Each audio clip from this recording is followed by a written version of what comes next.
We've been building epoxy tables for many years now, and we are finally going to share all our methods and techniques with you.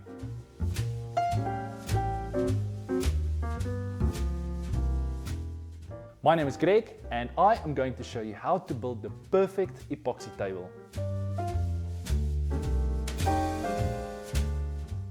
I'm going to show you all the tools you need, exactly how to use them, and show you some tips and tricks down the line.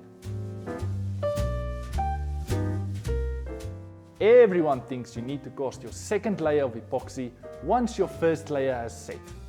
That's not true. You need to cast your second layer of epoxy once your first layer has become tacky.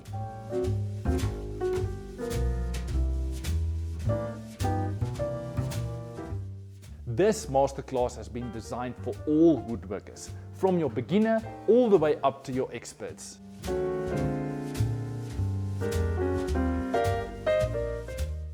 Click on this video or in the description down below for more information.